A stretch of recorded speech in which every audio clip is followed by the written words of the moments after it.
levá-la à usina mais próxima.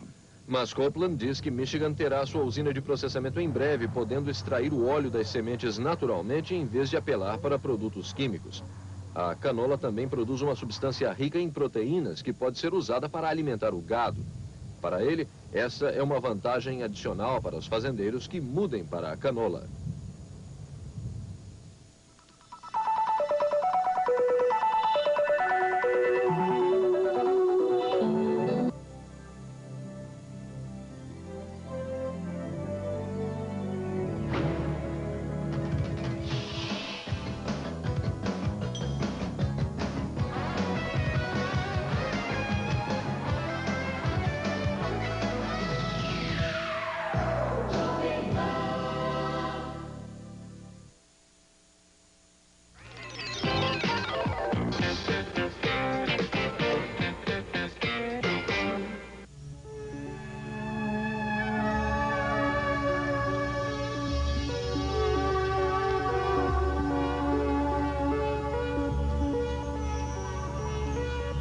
Você já sabe que no estudo dos gases, a temperatura deve ser expressa na escala Kelvin. E vimos também que a pressão pode ser medida em milímetros de mercúrio.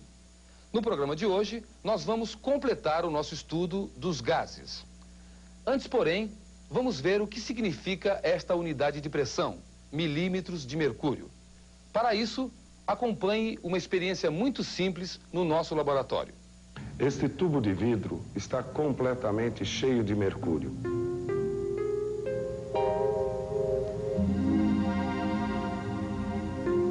Eu vou colocá-lo sobre este outro recipiente que também está cheio de mercúrio.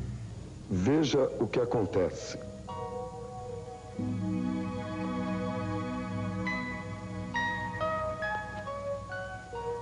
A coluna se desloca para baixo, deixando um espaço vazio. Dentro desse espaço não há nada, nem mesmo ar. Por isso não há nada que exerça pressão sobre o mercúrio dentro deste tubo. Sendo assim, o que é que mantém o nível da coluna de mercúrio? Porque toda a coluna de mercúrio contida no tubo não se escoa para o recipiente de baixo. A resposta é simples. É a pressão do ar exercida sobre a superfície do mercúrio contido no recipiente que mantém a coluna de mercúrio contida no tubo. Você tem dormentes, madeiras centenárias, você encontra banheiras de vários modelos, móveis antigos, uma grande variedade, vitrais lindíssimos, tijolos antigos, aqueles tijolos grandões, você encontra aqui. O Velhão, na verdade, é um paraíso dos decoradores, do arquiteto, do engenheiro, do paisagista, todo mundo vem aqui. Aliás, tem uma grande variedade de restaurantes em São Paulo que vieram adquirir móveis aqui no Velhão. E se você tem um imóvel e está querendo demolir esse imóvel, tem coisas antigas no seu imóvel, você pode contatar o Velhão. Você fala com o senhor Moacir aqui no Velhão, tá certo? Eu vou dar o endereço para você, é muito fácil você vir aqui. Você precisa conhecer esse lugar porque é simplesmente sensacional. Tem até bonde, bomba de gasolina antiga, equipo dentário antiquíssimo tem aqui, vale a pena você conhecer, tá certo? Negócio seguinte, o Velhão, vamos pro endereço agora.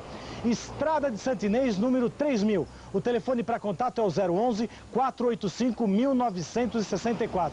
É muito fácil chegar aqui. Você vem pela Zona Norte, por Santana, você passa pelo Horto Florestal, um passeio super legal. Pega a estrada de Santa Inês indo para Mariporã e fica aqui no alto da serra. Dá uns 10 minutinhos mais ou menos a partir do Horto Florestal. É um passeio super legal mesmo. Estrada de Santa Inês, número 3000, telefone 485-1964. Essa foi mais uma dica do Espaço Construção, mas fica aí que tem muito mais para você. Pequenininha. São pequenas, são saborosas. Não. Esse é o açúcar. Esse é o açúcar e agora Esse é o sal. você coloca um pouco de sal, uma pitadinha de sal, não muito, porque são cenouras, são produtos pequenos que eles costumam pegar uma quantidade de sal muito grande Muito quando grande. Então, normalmente Tem que tomar um certo cuidado, né? É isso. E ali também é rápido, né? É rapidíssimo. Nós vamos fazê-la aqui para ao menos para deixar bastante... Ela tem que brilhar um pouco, o caramelado faz com que ela brilhe alguma coisa. Sim. E já em si ela tem um sabor, você tem que deixar ela quase um sabor natural, pegando um pouco do gosto do açúcar e um pouco do gosto do sal. Mas o sabor praticamente... Quer dizer, esse casamento do açúcar e o sal com a cenoura deve ficar super Exatamente. saboroso, né? São essas pequenas coisas que fazem com que o prato fique diferente. Você não deixa só salgado e faz ela na manteiga, mas você põe uma quantidade de manteiga. Um toquezinho especial que ninguém precisa ficar sabendo em casa, né? Tá pronto? É o segredo. Tá pronto. Vou fazer a moda de restaurante mesmo, depois a gente arruma. E dá um colorido bonito ao prato, né? Essa folha é o quê? Escarola? Escarola. Esse é um prato que você, eventualmente, num restaurante, iria ser servido desta forma, mas que ele é...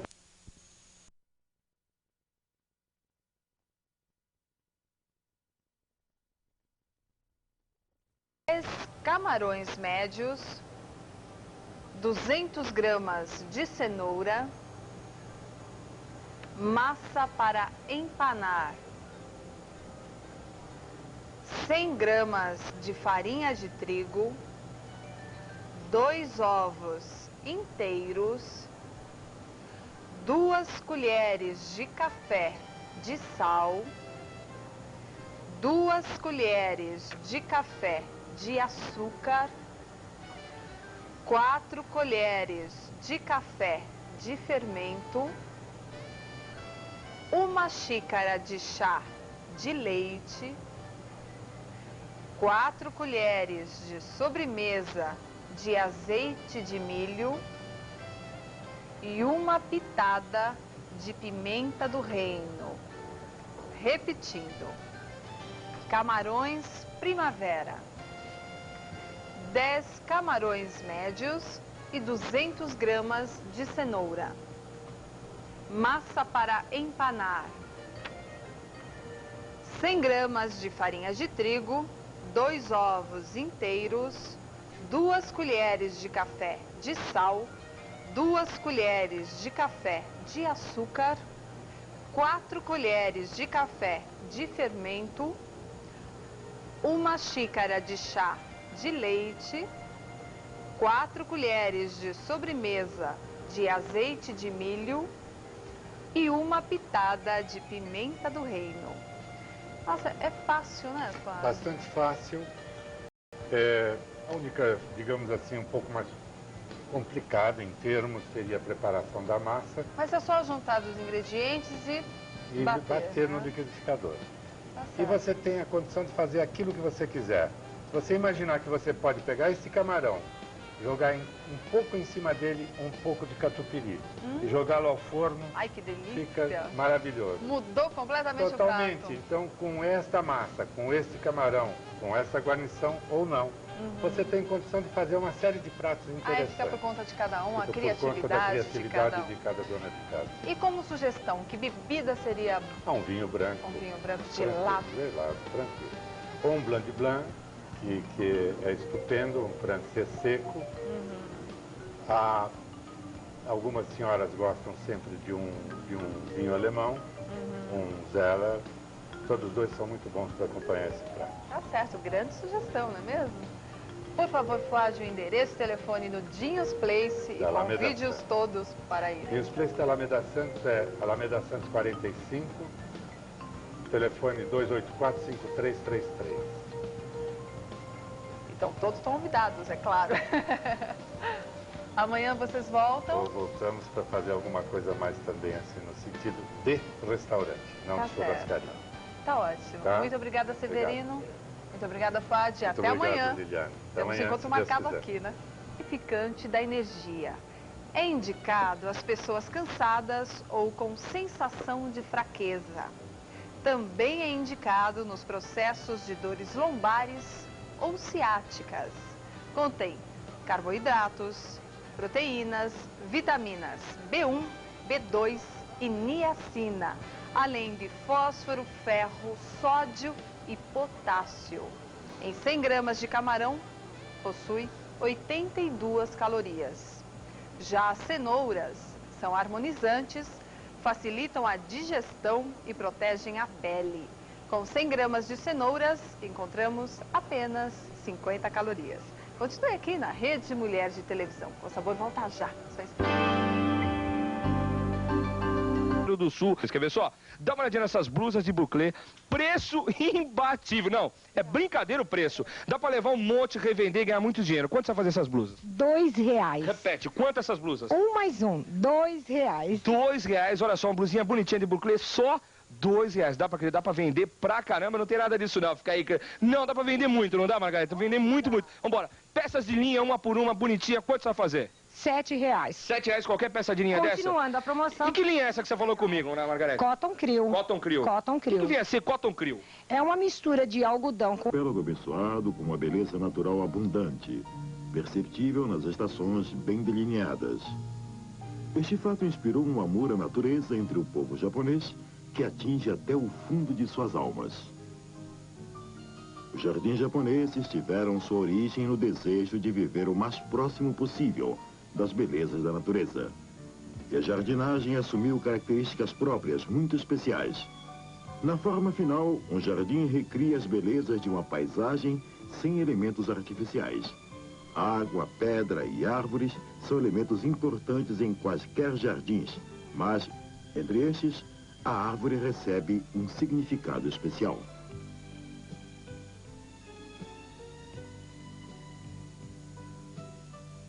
Este é o pinheiro branco japonês que cresce em um templo na cidade de Kyoto. Seus galhos atingem 54 metros de comprimento. Sua história remonta a mais ou menos 600 anos. Ele tem sido tratado carinhosamente por todos estes anos pelos monges do templo. Isso mostra como o povo expressa seu amor pela árvore, que é uma dádiva da natureza.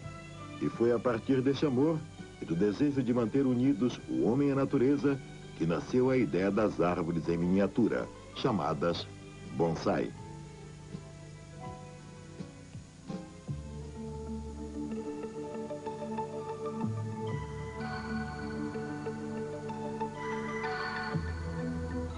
Uma pintura em pergaminho do século XIV inclui as árvores em estilo bonsai em um arranjo ornamental.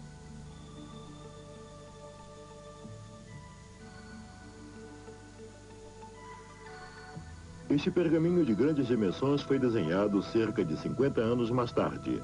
Nesta época, somente os nobres ou lordes e os monges budistas cultivavam bonsai. Algumas destas árvores podem ser vistas aqui. Em torno do século XIX, as árvores em miniatura encontraram receptividade por parte das pessoas comuns, as quais começaram a cultivá-las.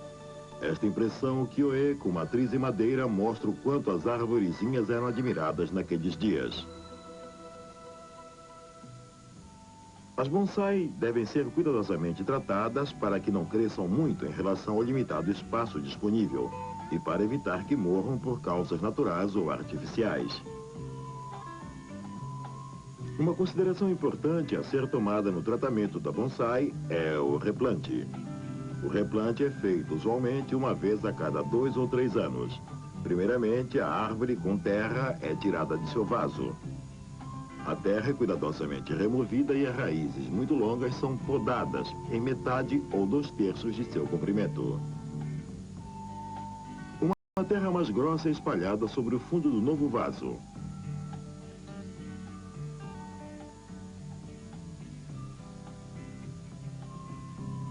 A árvore com suas raízes podadas é replantada no vaso. Então, o vaso é enchido com terra em torno das raízes para que a árvore fique apoiada firmemente e para que as raízes recebam a nutrição adequada.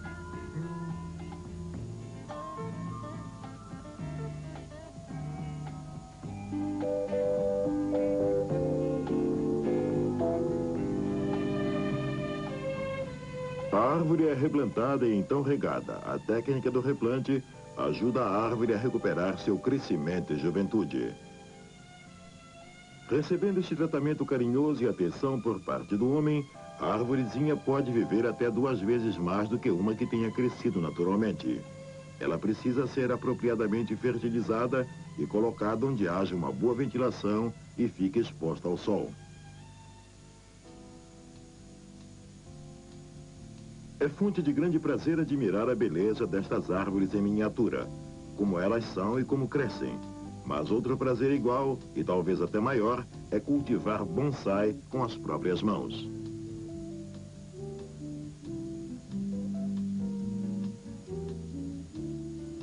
No entanto, isso não é uma coisa simples de se fazer.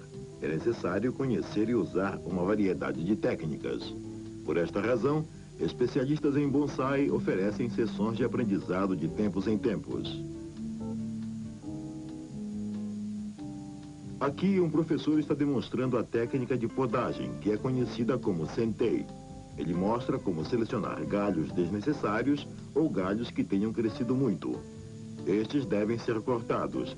Ele explica como um galho pode estragar a beleza do estilo bonsai, ou por que se deve deixar um galho crescer mais, etc.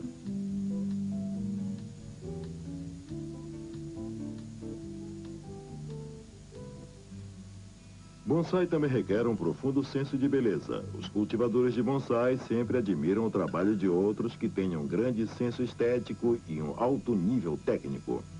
As várias exposições de bonsai têm como objetivo preencher esta necessidade. Aqui, tanto principiantes quanto veteranos enriquecem seus conhecimentos e experiências nesta arte. Geralmente falando, o bonsai se divide em 3 categorias. Na primeira delas, temos o grupo dos pinheiros e carvalhos. Os pinheiros têm vida longa e se mantêm verdes por todo o ano. Eles ocupam um lugar especial no coração das pessoas, as quais acreditam que traz sorte. Eles podem ser tranquilamente chamados de rainhas bonsai.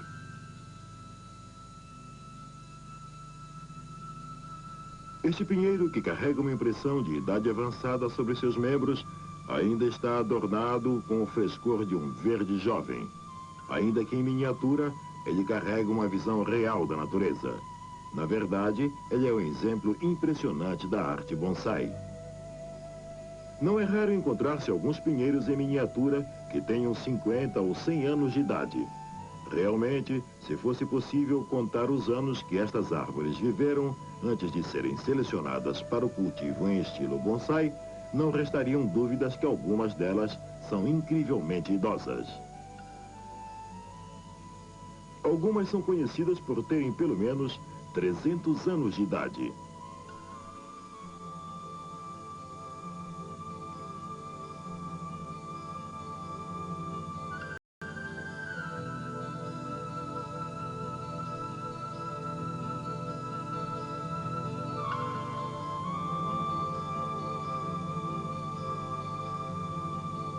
A segunda categoria é da variedade de bonsai que gera frutos e flores. Uma bonsai que gera frutos ou desabrocha em flor cria uma imagem especialmente fascinante. Além disso, tendo em vista que bonsais são árvores em miniatura, seus frutos e flores devem ser pequenos, correspondendo ao seu tamanho. Ao mesmo tempo, a árvore não deve gerar muitos frutos. Muito pelo contrário, um ou 2 frutos dão o equilíbrio exato à arvorezinha.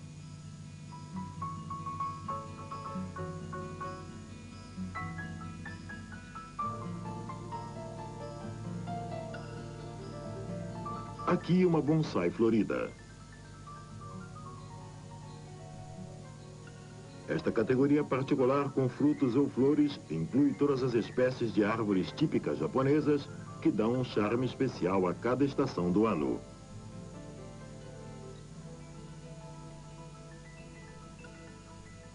A terceira categoria abrange tipos variados de árvores.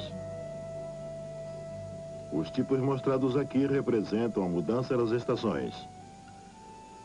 Em botões na primavera, com um profundo verde no verão, folhas douradas no outono e galhos solitários no inverno. Estes tipos oferecem sensações e emoções diferentes das 2 categorias anteriores. As árvores em miniatura que vimos até agora podem ser compradas em lojas especializadas, embora sejam, é claro, consideravelmente caras. Antes era possível colher árvores de graça nas montanhas e transformá-las em bonsai, mas esta prática já não é mais legal no Japão.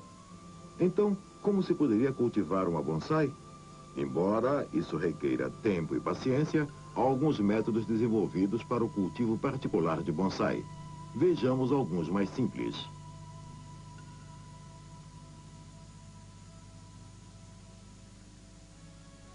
Um deles é cortar pedaços de um galho saudável de uma árvore adulta e plantá-lo no solo para criar raízes. Este método é amplamente utilizado, uma vez que muitos destes pedaços podem ser tirados da árvore-mãe. Por regra geral, a primavera é a melhor época do ano, pois é quando surgem os brotos. O pedaço cortado é primeiramente colocado na água por mais ou menos 1 hora. Depois de ter absorvido o máximo possível de água, ele é cortado em diagonal em ambos os lados.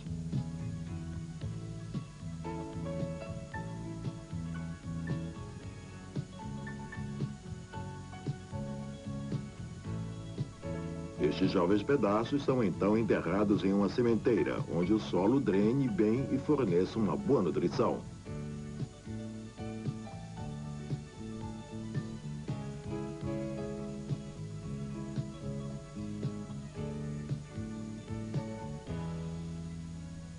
Com regagens periódicas e tomando cuidado dos brotos pacientemente, os pedaços começam a criar raízes.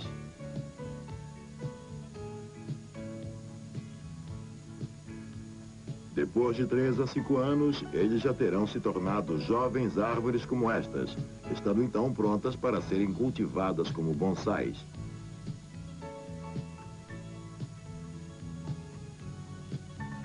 Uma outra maneira é de empregar o método Toriki, selecionando um tronco ou um galho com um bom formato e fazer com que ele produza raízes.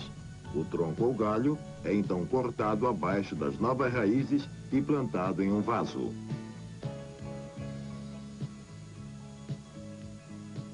Dois cortes paralelos são feitos na casca, com cerca de 4 centímetros entre eles, ou pelo menos 2 ou 3 vezes o diâmetro do caule até este ponto.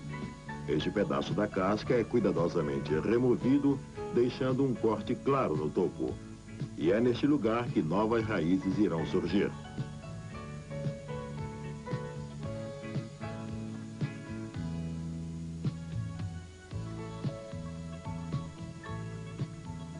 Uma folha de vinil transparente é colocada em torno do tronco e blocos de musgo distribuídos em torno do corte e amarrado ao tronco.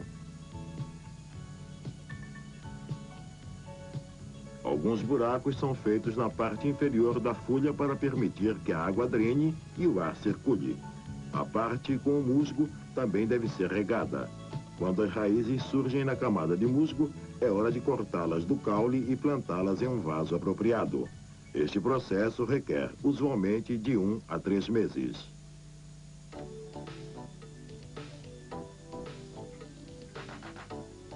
O distrito de Ginza, em Tóquio, é o coração da capital e uma de suas lojas de departamentos está promovendo uma rara exposição para os admiradores de bonsai. As bonsais exibidas aqui são o que pode ser chamado como uma de suas variações, ou seja, as mini bonsai.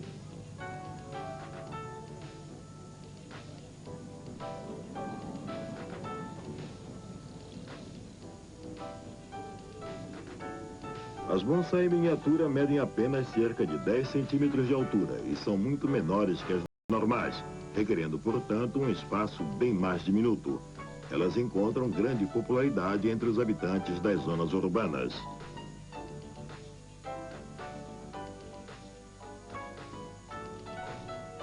Embora as mini bonsai tenham tamanhos super pequenos, seus frutos e flores têm as mesmas dimensões que os que nascem nas bonsai normais. Estas podem cultivar-se até mesmo dentro de apartamentos. Este homem de negócios é um ardoroso das bonsai em miniatura. Ele aproveita seu pequeno jardim ao máximo para fazer sua coleção. Tendo em vista que os vasos para as mini bonsais são muito menores, o solo seca com mais rapidez, por isso ele precisa regá-las de manhã e à noite.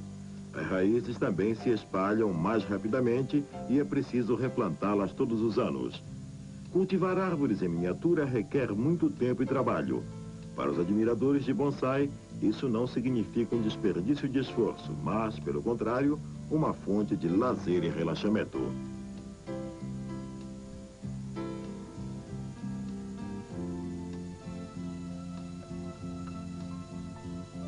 As mini bonsai podem ser trazidas facilmente para dentro de casa ou apartamento. Sua presença sempre refletirá a estação do ano ou a divulgação do mais perfeito senso de beleza natural dentro de sua casa. Com a retirada da natureza de todos os lugares devido à rápida urbanização, as bonsais estão se tornando cada vez mais populares.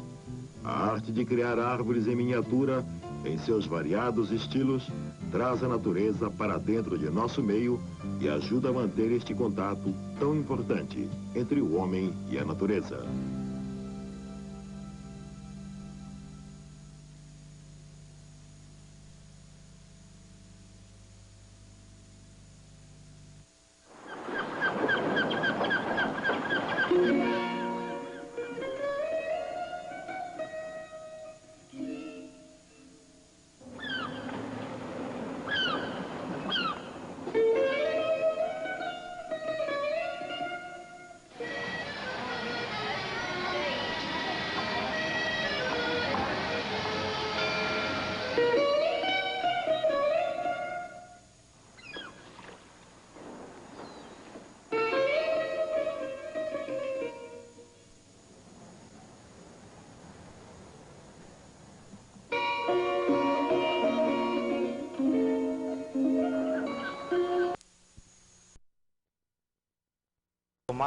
Edificações, começaram também a surgir os primeiros monumentos das praças de São Paulo. Esses primeiros monumentos das praças de São Paulo foram feitos, na grande maioria, por artistas italianos. Alguns exemplos. Desde o monumento à fundação da cidade, no pátio do colégio, feito por Zani. O próprio monumento à independência foi feito por Ximenes, isso no início do século, 1920 mais ou menos. O museu ao lado do Teatro Municipal, até os mais recentes dos nossos dias, como, por exemplo, esse monumento à mãe de Fracaroli, que é um dos exemplos mais recentes de monumentos de artistas italianos em São Paulo.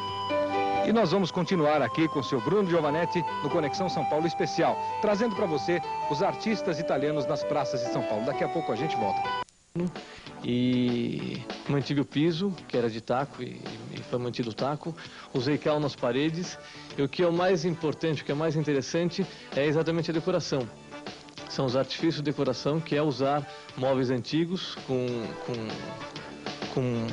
alguns móveis bem modernos, bem contemporâneos, como é o caso dessas Philippe Starck, essa chaise longue, que foi desenhada por mim, e com tecidos bem coloridos e com bastante cor na parede. E que materiais você usou aqui?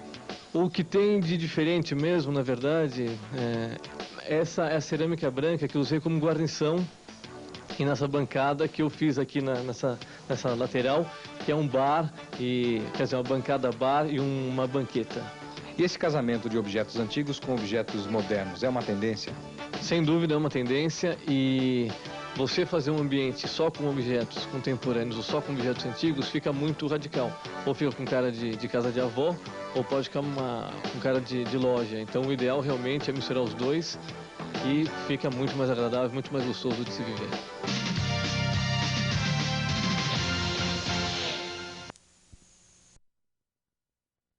Sobre os artistas italianos nas praças de São Paulo. Agora vamos falar sobre o Obelisco. Quem nos acompanha hoje é o Bruno Giovanetti, que é assessor de imprensa do Consulado Geral da Itália. Bruno, fala um pouquinho sobre o Obelisco. Esse é um marco, é um símbolo da história de São Paulo. Essa obra é de Galileo Mendabile, um dos maiores artistas que operaram, que trabalharam no Brasil. Ele veio aos 8 anos da Itália, passou aqui uma vida, morreu aos 76 anos e, em todo esse período, ele deixou uma série importantíssima de monumentos em São Paulo. Este é um deles. Este monumento mostra a versatilidade do artista. Aqui ele foi o arquiteto que fez essa enorme estrutura, altura 72 metros. Ele, ao mesmo tempo, foi escultor, se vê nas fachadas, que segue os pontos cardeais do obelisco, se vê nas portas em bronze do obelisco e se vê até embaixo, na alma desse obelisco, e poucas pessoas passam. Esse é um ponto. Milhares de pessoas passam aqui todos os dias e poucas pessoas sabem que esse obelisco tem uma alma, e aqui fica um convite para visitar e conhecer melhor essa estrutura, né? E dentro desse obelisco tem uns mosaicos que o artista mandou executar em Veneza e que são muito bonitos, como vocês estão vendo no vosso vídeo. Ok, então vale a pena você vir até aqui, até o obelisco, e conhecer de perto o que há dentro do obelisco. Um pouco mais da história de São Paulo por Galileu MW. Conexão São Paulo. Mais agradável, menos pesado, porque como é muito grande, poderia ficar realmente muito pesado e não é o que acontece.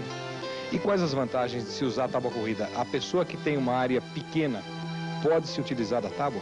Com certeza, sendo que a tábua corrida, como nesse caso é de 10, o que acontece? Dá até uma sensação mais agradável no ambiente quando ele é menor. Porque se fosse usar uma tábua corrida grande, larga, de 20 centímetros, por exemplo, daí ficaria muito pesado, porque ficaria grande a proporção do piso em relação ao ambiente. E essa lareira aqui, esse revestimento da lareira, é mármore? É mármore, são dois tipos, não são dois tipos de mármore, são dois tipos de acabamento no mármore. Embaixo tem o mármore normal, com tratamento normal, que é polido, e nas laterais é picoado, que é exatamente para dar um contraste no mesmo material. Certo, obrigado pela participação, René. Obrigado. Continue com o Vídeo Imóvel. Os americanos estão passando pela maior revolução em uma centena de anos no que diz respeito à construção de cidades. Cada cidade, aliás, mundialmente, que está crescendo, cresce como Los Angeles ou como Tysons Corner, Virgínia, com múltiplos núcleos urbanos e não apenas um centro da cidade. Garreau já identificou bem mais de uma dúzia de cidades americanas, inclusive Nova York, Los Angeles e Chicago, onde uma ou mais cidades satélites foram erguidas nos últimos 30 anos. Em Washington, D.C., por exemplo, a área central está agora cercada por não menos do que 16 cidades satélites, inclusive a gigantesca Tysons Corner, em Virgínia. Tysons é uma das maiores cidades satélite dos Estados Unidos. Ela tem o tamanho dos centros de Miami e San Diego juntas e também foi uma das primeiras a aparecer. Do alto de um dos prédios mais altos de Tysons Corner, a Torre Tyson, Garreau descreve como as cidades satélites americanas apareceram. A primeira onda ocorreu quando mudamos nossas casas para longe, abandonando a velha definição de cidade. Essa foi a suburbanização, especialmente depois da Segunda Guerra Mundial. Garreau diz que a segunda onda veio nas décadas de 60 e 70 com a construção dos malls e centros comerciais suburbanos. Uma vez construídos, a maior parte dos produtos que os consumidores precisavam podia ser adquirida sem uma viagem à cidade central. Finalmente, nos anos 80 e 90, escritórios começaram a deixar suas posições tradicionais nos centros da cidade para locais menos caros, nas cidades satélites. Quando a Mobil Oil, uma das 10 maiores empresas americanas, decidiu que sua sede não precisava mais de um endereço em Nova York, o novo local foi escolhido bem perto de Tysons Corner. John Lord é um dos porta-vozes da Mobil Oil. Um endereço de prestígio não é mais tão necessário a essa altura por causa da grande disponibilidade dos meios de comunicação para nós e qualquer outra empresa. Nesta área, há escolas excelentes, ótimas casas de vários preços, bem perto do trabalho, de forma que é fácil para o nosso pessoal chegar aqui. Agora, o que isso representa é a terceira onda. Essa é a verdadeira revolução. Agora mudamos nossos empregos e nossos meios de subsistência para onde temos vivido e feito compras há 2 gerações. Tysons Corner é o que Joel Garreau chama de uma cidade satélite de primeira geração, uma que cresceu até seu tamanho atual sem planejamento intenso. Não muito longe, outra nova cidade, Reston, é o resultado de um crescimento cuidadosamente gerenciado. Linda Miller é diretora de marketing do centro urbano de Reston, conhecido como o centro da cidade. Reston é uma comunidade de uso misto. Isso significa que ela possui muitos escritórios, muitas lojas e muitos restaurantes. Aliás, ao contrário de cidades tradicionais que geraram subúrbios em seus perímetros, em Reston os subúrbios vieram primeiro, depois a cidade. Controlar seu crescimento e construí-las adaptando-se às necessidades da população fazem parte do modelo das cidades satélites mais novas. Uma das coisas que me fascinam a respeito dessas cidades satélites é que um imenso número de pessoas, quando pensam sobre cidades satélites, pensam em estradas e os carros e o asfalto, e é verdade. Mas olhe isso, essa é realmente a forma urbana mais verde que você já viu. E se Joel Garreau estiver certo, as cidades satélites serão a forma que as cidades americanas assumirão por muito tempo.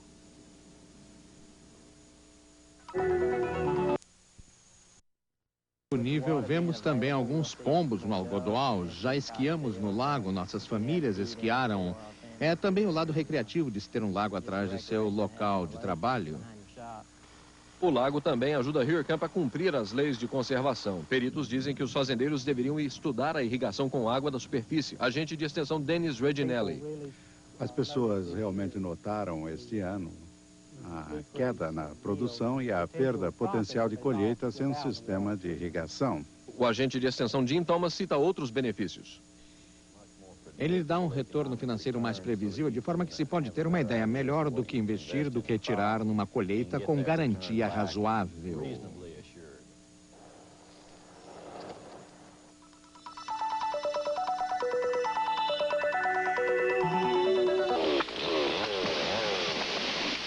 Esta árvore foi cortada para dar às frutas um lugar melhor para viver. Nos Estados Unidos, pesquisadores florestais estão movimentando madeira dentro e em torno de riachos. Kelly Harpster é estudante de pesca. Estamos tentando aumentar o número de trutas que conseguirão viver nesta região. Ao colocarmos esse tronco aqui, pode-se ver o fluxo de água que chega. E, na realidade, ele vai retirar algumas das pedras e sedimentos por baixo do tronco, criando uma piscina mais profunda. As trutas maiores vão preferir as profundezas maiores, de forma que possam descer e se esconder. Isso vai ser bom para que elas se escondam de predadores. Pesquisadores tentam deixar estes riachos de montanha da maneira que eles eram antes da chegada dos seres humanos, quando as árvores morriam naturalmente em vez de serem cortadas, diz o professor Andy Dollar. Se você pensar no caso, as trutas e outros peixes evoluíram em riachos que possuem muita madeira dentro deles. Por isso não faz muito sentido retirar essa madeira. Os estudos mostram que isso é verdadeiro. A madeira é importante não apenas para a pesca esportiva, mas para a truta é também um componente da integridade ecológica. Os troncos serão monitorados durante uma década e se o resultado for mais e maiores trutas, a construção desses lares primitivos poderá se tornar um padrão de controle dos riachos por parte do Serviço Florestal.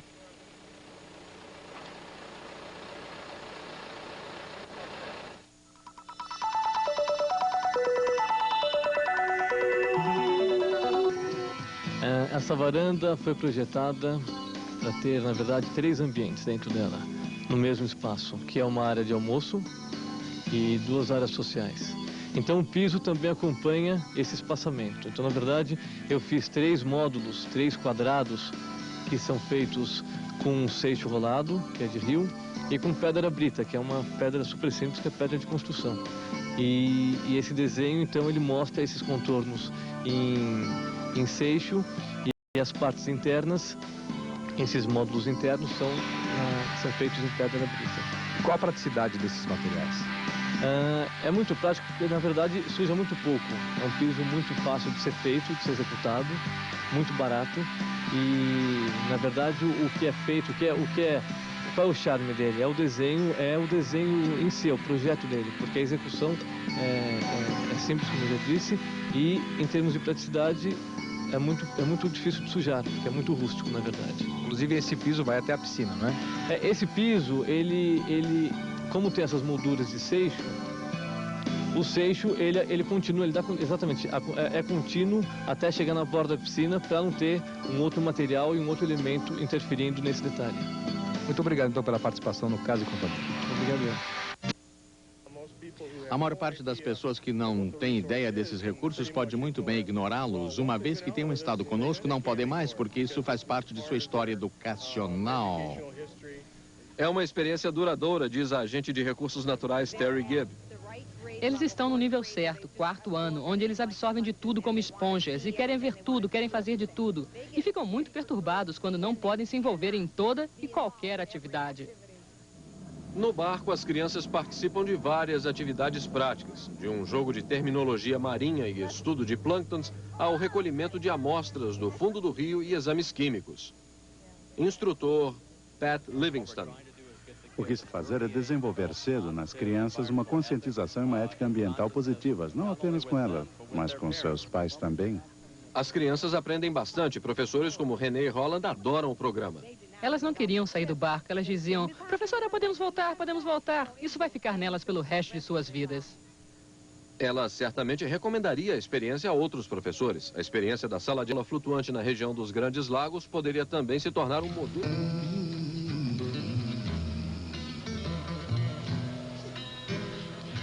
You know I hobo, long, long ways from home. E agora, fique com as dicas de Eliana Facuri.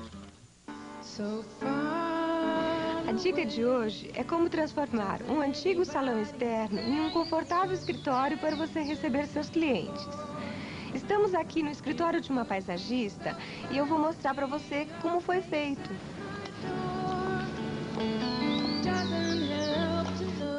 A primeira coisa a escolher é uma mesa bem confortável, como esta. Depois um fax, que o telefone fax é indispensável hoje em dia. Algumas cadeiras para os clientes sentarem. Uma estante, como no caso essa, que seria para guardar todo o seu material. Talvez algumas plantas para enfeitar o seu ambiente. E depois um ambiente confortável de sofás, que você possa receber as pessoas, porque às vezes o papo se estende. Outra coisa muito importante é a iluminação. Ela deve ser dirigida em cima da mesa para leitura e para escrever. E ela deve ser muito suave no resto do ambiente para transmitir aquele ambiente necessário para calma, paisagismo, plantas, aquela coisa gostosa. A cor também é um fator muito importante para o ambiente. Ela deve ser clara, suave, ela deve transmitir aquela sensação de tranquilidade. No caso da paisagista, esse verde todo, essas orquídeas, essas plantas todas na estante e tal, já trazem a sensação de tranquilidade necessária. E aqui nós temos o verde de dentro para fora, de fora para dentro. Então temos toda essa sensação super agradável que já dá para criar. Um dos cuidados que você deve ter ao montar o seu escritório em casa é ter sempre à mão todo o seu material de pesquisa, como livros, revistas. Então montamos essa estante para você ter sempre tudo à mão. Eu precisava de espaço, precisava de lugar para pôr as coisas, então montamos um grande espaço para ter tudo à mão. Essa cômoda antiga que a pessoa já possuía foi uma maneira de manter tudo arrumado de forma harmoniosa. No nosso próximo programa, a dica é como fazer uma sala de múltipla função.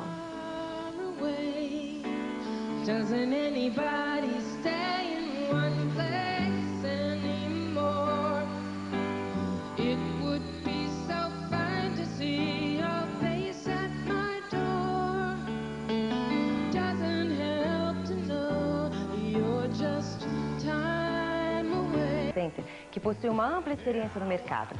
E eu vou te mostrar alguns destaques. Que tal esta peça aqui? Que de dia você usa como sofá e à noite, retirando-se as almofadas, você usa como cama ou bicama. Super prático, não é? Outro carro-chefe da loja. Figuras humanas, aves e até personagens da mitologia grega inspiram esse artista que diariamente testa os limites da paciência, criando obras que desafiam o poder do olho humano. As peças feitas num grafite de 2 milímetros de diâmetro possuem no máximo 2 centímetros de comprimento. Isso mesmo, 2 centímetros de comprimento. E com estiletes e agulhas, ele vai esculpindo os detalhes que... Muita consideração, porque tem momentos que você está fazendo a peça e senta uma mosca na peça e você leva um susto, dá a impressão que é um monstro. Para fazer uma obra como esse microfone que eu estou usando agora, são necessários dias de muito trabalho e concentração, e não é para menos. Ele é um pouco menor do que um grão de feijão. Perfeccionista e inquieto, João Cássio confessa que ainda quer diminuir mais o tamanho das obras. A tendência é eu quero... Montaram jardins de 3.000 metros quadrados sob a marquise para deixar tudo mais bonito. Mas para qualquer lado que se olhe, a feira está uma beleza. Para interiores, tem samambaias de todos os tipos que custam de 3 a 20 reais. Se você não tem muita luz em casa, a sugestão é a jiboia e o filodendro, que custam 3 reais.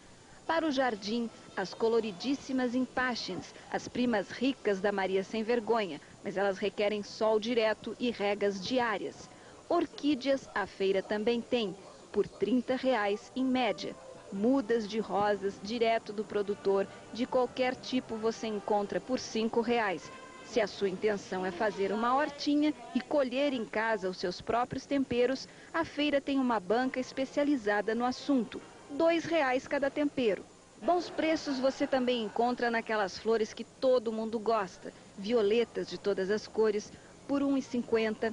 Azaleias super brotadas por R$ 2,5. E a flor da fortuna, o calanchói, por apenas R$ 1. Nessa feira você pode montar o seu jardim bem baratinho, mas aqui também tem verdadeiros tesouros, principalmente na área do bonsai, que é a arte de diminuir árvores e plantas. Por exemplo, esse pinheiro preto tem 4 anos de vida, custa R$ 20. O mesmo pinheiro com 20 anos de vida custa R$ 300. Você acha caro? Então imagine quanto não custa esse pinheiro, que tem 60 anos e que vale o tempo de vida e o cuidado que se levou para deixá-lo com esse formato. Ele vale R$ 60 mil, o preço de um apartamento. E mais plantas curiosas, e estas o seu dinheiro pode comprar. Um mini pé de romã pouco maior que a mão, que dá flor e fruta de verdade. Uma letrinha de pé, então aí conta tudo, até a parte de cores, né?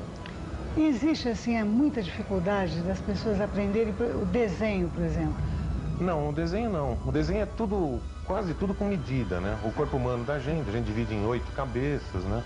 Então é aquele desenho básico mesmo. O principal é o desenho de estilizar, né? Tentar fazer um boneco engraçado, ou então um boneco que seja um super-herói, estilizar da forma que a pessoa queira, né? Mas o desenho de anatomia não é difícil, tá? O cenário a gente ajuda os alunos a fazerem um pouquinho também. Então, e você, o que você sente nos alunos, por exemplo? Existe muita facilidade em criar uma historinha interessante, ou existe dificuldade nessa parte? É bem difícil. Essa daí acho que a parte mais difícil é fazer eles escreverem alguma coisa. A maioria do pessoal que vai para a Abra, que vai para um curso de desenho, eles já tem alguma tendência para o desenho. Então a dificuldade de escrever uma história, né, de fazer, a gente parte sempre de uma redação, não faz histórias muito longas. Mesmo uma redação curta é difícil, porque tem que ser um negócio depois que vai resumindo até, né, se tornar um diálogo e tal. Ele vai contar aquilo lá pelo personagem dele. Então é a parte mais difícil, acho que é essa parte de escrever e do roteiro, né? E o mercado de trabalho, como é que é? Bem, no Brasil a gente tem 2 ou 3 grandes editoras. E o que tem aparecido muito é serviço do estrangeiro. A mão de obra no Brasil é muito barata, né, para essa parte de desenho, de artes. Então o que os estrangeiros fazem? Eles mandam rascunhos para algumas pessoas, são feitos aqui no Brasil as artes finais e depois são mandados para o exterior, tá? Depois são editados, revista como o Homem-Aranha, o Super-Homem. O próprio Aladdin é feito no Brasil, desenho animado, né? Uma parte dele é feita aqui no Brasil, outra parte na Tailândia. Então, aí já a parte de animação, né? Mas até história em quadrinho é feito muita coisa aqui, né? E esse curso é caro? Não, não é caro. A maioria das pessoas pensam que é um curso caro, mas ele também não é barato, né? É um curso de nível médio, a pessoa vai receber um diplominha e tal, mas não é caro o curso. E qual o tempo de duração, Manuel? A primeira parte, que é o básico de desenho, dura em média 5 meses.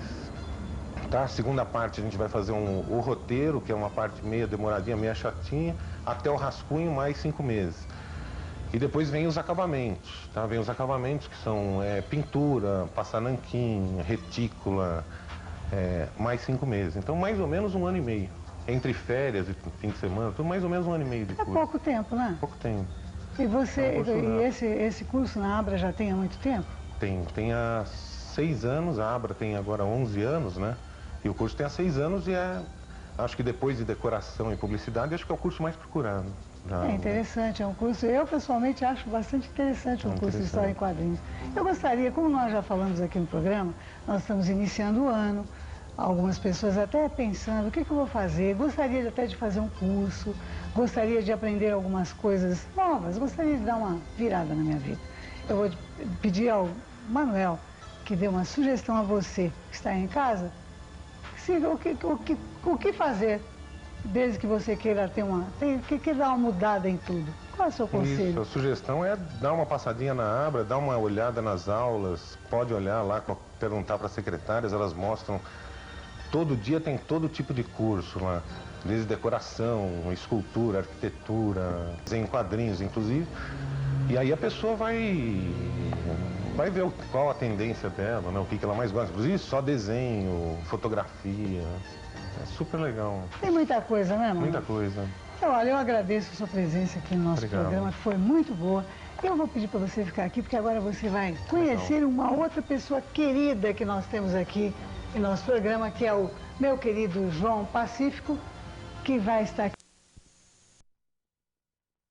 O lixo sólido ocupa espaço precioso que poderia ser utilizado para habitações ou agricultura. As embalagens plásticas de artigos domésticos e alimentos agravam o problema.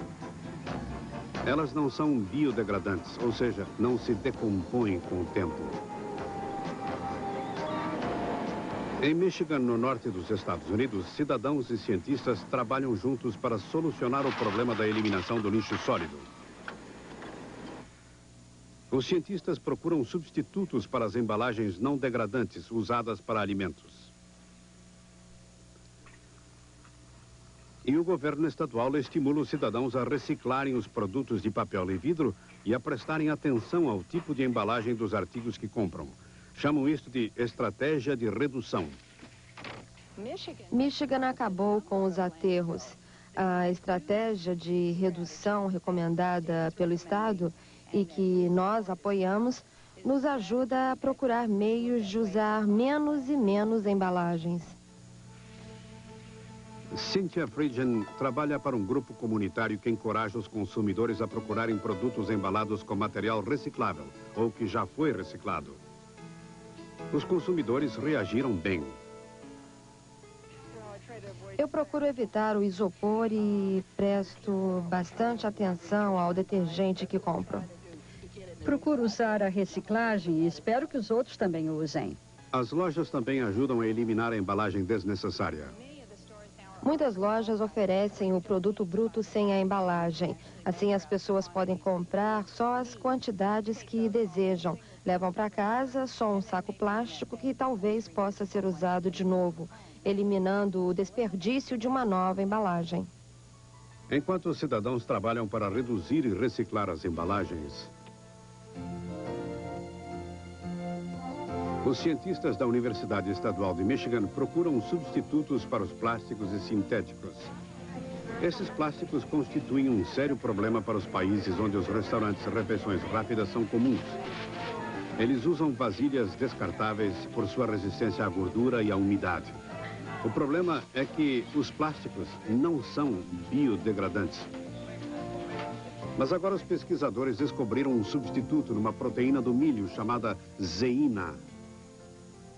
O que a zeína faz é fornecer o mesmo grau de resistência à gordura e umidade que o plástico, com a diferença que o sintético é agora biodegradável.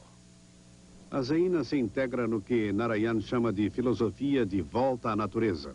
Seu plano é transformar um produto descartável em recurso aproveitável. Faremos vasilhas de um composto de zeína e resíduos dos gramados e quintais, convertendo-os depois em palha ou materiais agrícolas. Chama-se compost e pode ser devolvido à terra.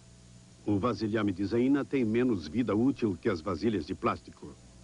Se vamos usar um material que precisa ser resistente à umidade só por um certo período de tempo, por que fazê-lo resistente por toda a vida? Assim, a zeína é boa para a finalidade que nós queremos.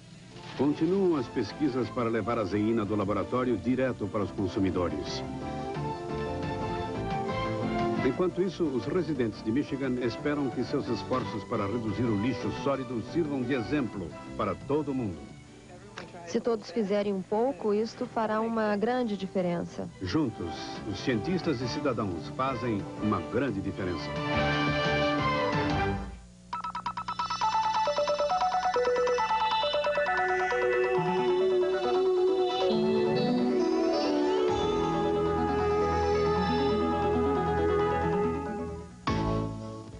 Este novo tipo de bala não foi criado para machucar e sim para ajudar. Vai melhorar a resistência e produtividade das plantas. Inventadas pelos pesquisadores do Departamento de Agricultura dos Estados Unidos, as balas são atiradas não por um revólver, e sim por este disparador que impele pequenas peças de material genético nas partes das plantas, criando novas variedades vegetais que são mais resistentes aos insetos e doenças. Fala o pesquisador Michael Fromm. Procuramos tendências genéticas como a resistência herbicida, que ajudarão os fazendeiros a eliminar as ervas daninhas sem terem que arar os campos e a usar herbicidas mais compatíveis com o ambiente. Esperamos fazer as plantas resistentes aos insetos para diminuirmos o uso de pesticidas. Existem várias tendências de curto prazo com um gene que podem aumentar a produtividade e reduzir as despesas do fazendeiro. Portanto, é uma competição econômica a criação destas novas plantas. O material genético mostrado aqui em azul é impelido para dentro do tecido da planta a 1.600 km por hora. Em testes com milho, as plantas injetadas com material genético resistente aos insetos demonstraram resistência quando cultivadas na estufa.